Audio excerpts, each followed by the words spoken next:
I'll show you over here. This looks like there's a county prison over here, which may worry some of you. We're going to show you a side to Katrina you guys have been dying to see.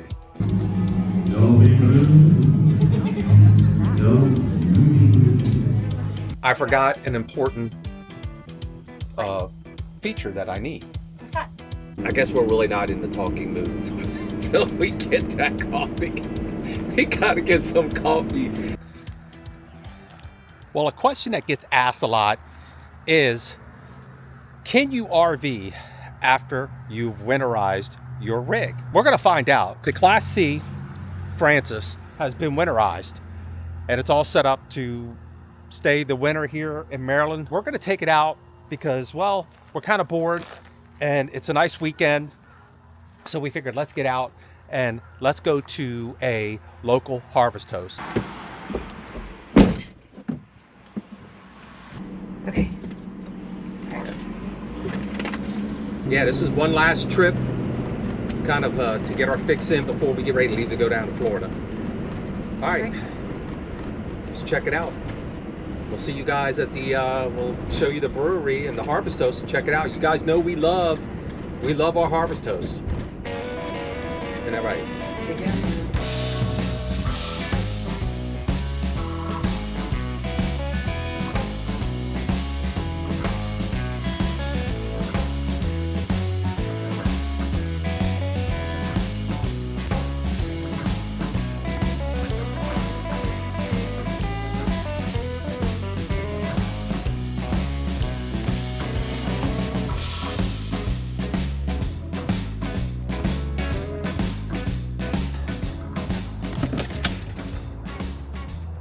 I forgot an important feature that I need. What's that? I usually have to make. The bathroom. Yeah. He didn't bring his red Solo cup. So I try to say. I do. It's the thing. See, this is what you've got to do. This is it. You know, you guys. I mean, look. You know, we're not young anymore. Let's face it. So when we do this boondocking and this, I will keep a bucket with me, if you will. It's not a bucket. It's a jug. This is a little TMI right now. But we're being honest. I mean, This is, look, if you're going to. But I don't know if everyone out there wants to hear about your bucket. What they do need to know is if you want to RV and your RV's winterized, you can't use the toilet. You can't. So the way to get around that is, look, you can use the bathroom indoors. So if you're staying at a Cracker Barrel, if you want to RV and you don't have water, just use the facilities at the place you're staying at if you can. But at the same time, when it closes and, you know, Let's see what you got here. if you need something. So it's just being honest. We're just being truthful. And Katrina's all like trying to be sophisticated. She's so sophisticated. Sophisticated? What does that have to do with being sophisticated? Bucket. Yeah. Anyway, so we'll just hang out here for a little bit. Then we're going to go inside, get something to eat, get something to drink, and we're going to check out Elvis. We're going to check out Elvis, the king.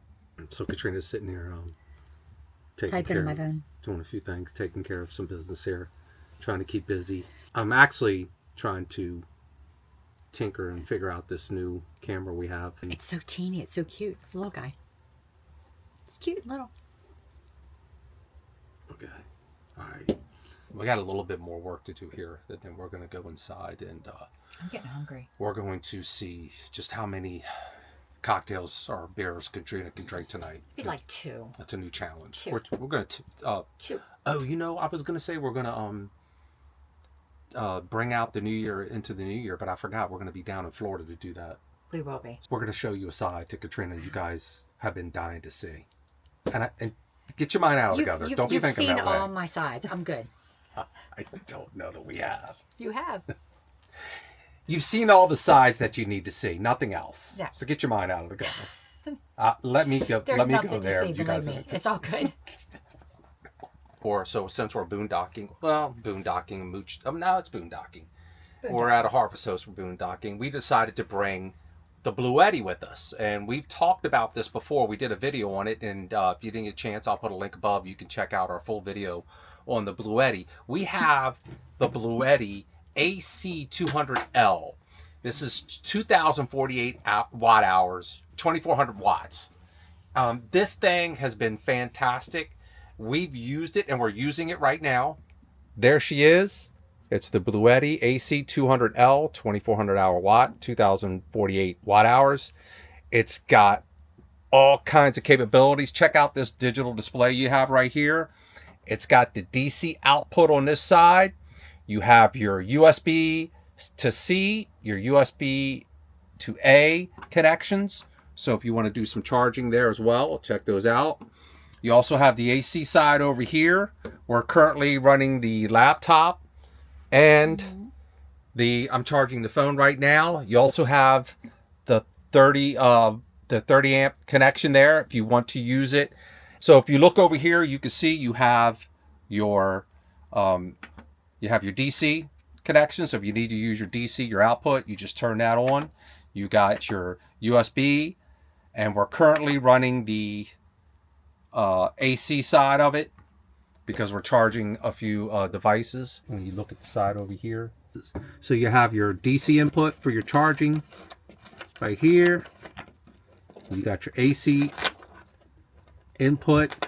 This is where you would make your connections to expand the battery expansion. You got a circuit protector here, and this is for your grounding if you want to put a grounding screw in there.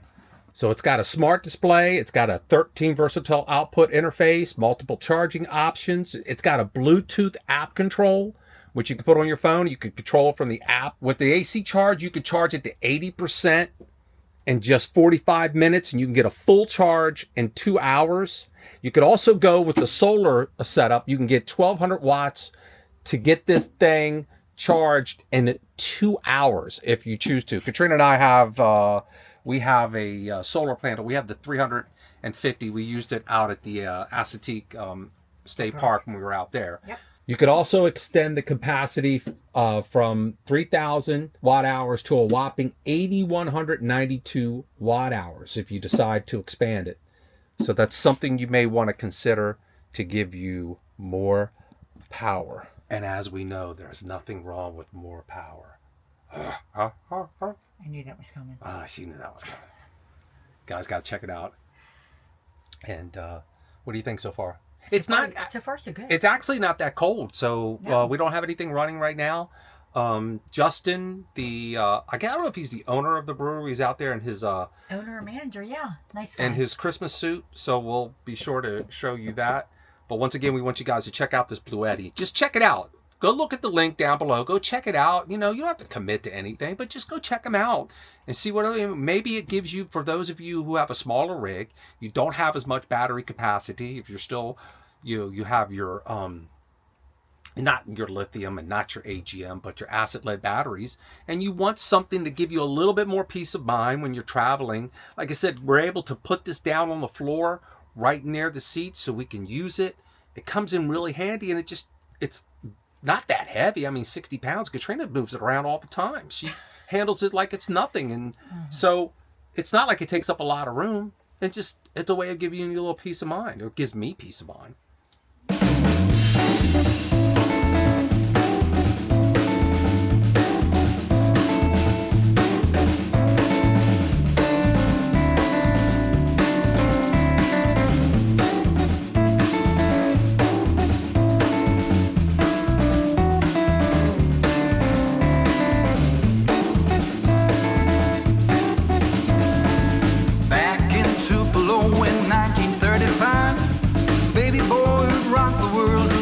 Came alive. Here comes the king. Stand aside. Here comes the king. Here comes the king. We had an Elvis sighting. I saw Elvis.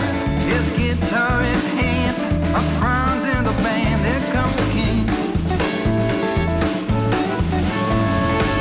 19 years old in Memphis, Tennessee. Sam and son, so it's something come to be. Here comes the king. Stand aside.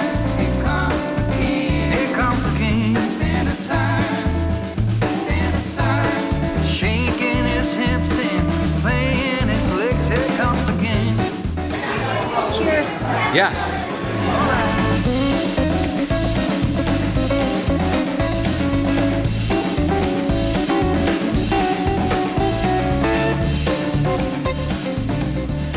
So we had a good time tonight.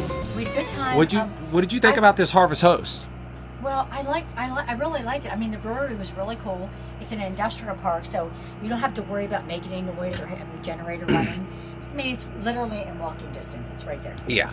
And we have the And generator running. We're going to turn the generator. I'm not done yet. Sorry. Hold on. I'm sorry. The manager or owner over there, Justin, was fantastic.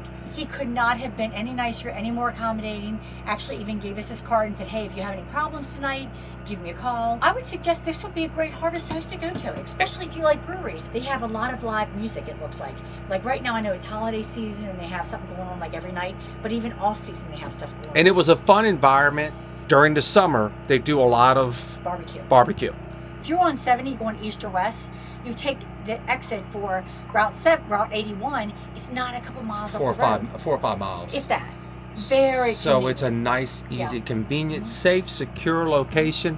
And once again, they have food, they have drink, they have music, they have entertainment. It was a good time.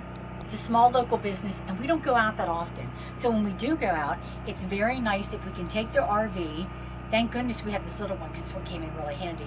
But you can take the little RV, we go out, we have drinks, we have dinner. We don't care if we have maybe, well, actually, Chris has one or two too many. Oh, come on now. I'm just kidding. The show, the Elvis guy, Steve, He was the awesome. Elvis impersonator, was fantastic. He We had a was. lot of fun. When you think about a Harvest Host, yeah, it's convenient to go there and to just hang. But if you can go to a Harvest Host and have some fun and have a great time, that's a bonus. It just kind of makes it all worthwhile. Man, I don't know that Again. we've ever had a bad Harvest Host experience other than the bad barbecue food at the one. And I did a video on that, guys. If you want to check that out, I'll leave a link. Yeah, the Harvest Host above. itself wasn't bad. It was The food. Harvest Host was great, Yeah, it but was the the food food, was a yeah. disappointment. All right, okay. We'll wrap it up tonight, and we'll check out with you guys in the morning to kind of let you know how the overnight experience was here. Good, bad, or indifferent. All right.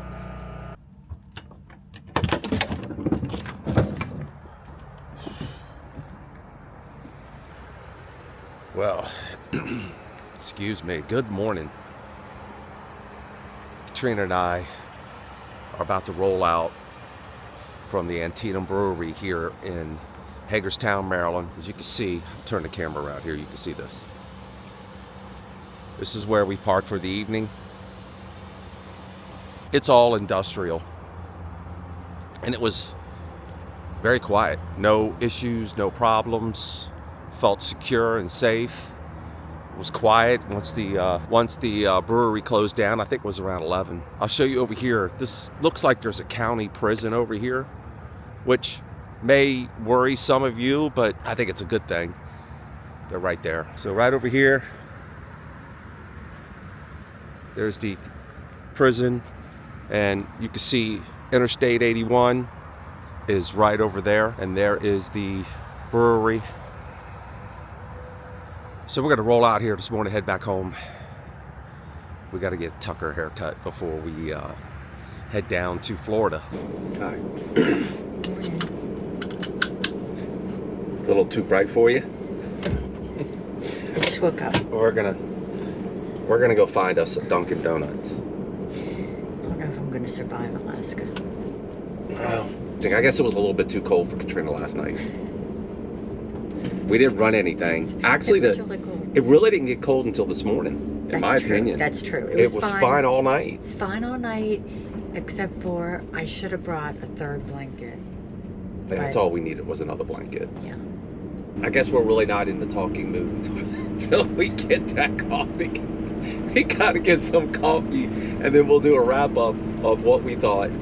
So, all right, we got a coffee now. Right? We feeling better? I'm still tired. You're still tired? Mm-hmm. I thought we got a good night's sleep. I thought it was nice. It was a good night's sleep. I could sleep a little bit longer. She got up at 8. That's early for her. That's not true. Anyway. That's a fib. Now we got I our wish coffee. I could say that, but somebody wakes me up. Oh, please. Well, we just wanted to kind of do a little run through of, you know, even though the Class C is winterized, for all intents and purposes, it was locked away. It was, I say locked away, but it was set away for the For the winter. for winter. Yeah. That when the weather got decent enough for a weekend, we could take it out. We just couldn't use the water, which was really no big deal for us, because if you have a Harvest Host or some other place close by, you could run in and get water, use the That's the bathroom, exit over there. This is all that other stuff. It would have been interesting to do it for another day. I think we could have easily done it another day. Oh, after we did the RV thing, the unplugged thing, we could definitely. Well, I mean, did it. without having any water here. Oh, hold on. Hang on. This happens to me sometimes. There it is.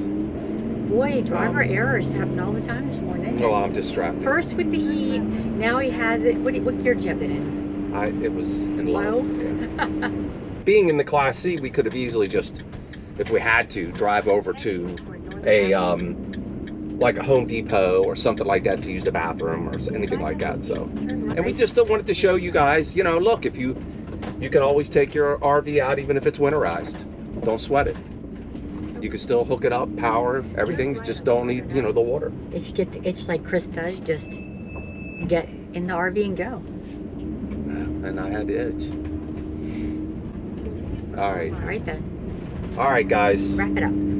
If you like this video, give us a thumbs up. If this is your first time here, please consider subscribing to the channel and hit that subscribe button and the notification bell. That'll notify you every time we release a video. And we're going home, headed home. Well, we're just switching RVs. All right, guys, you take care. We'll see you down the road. Hey guys.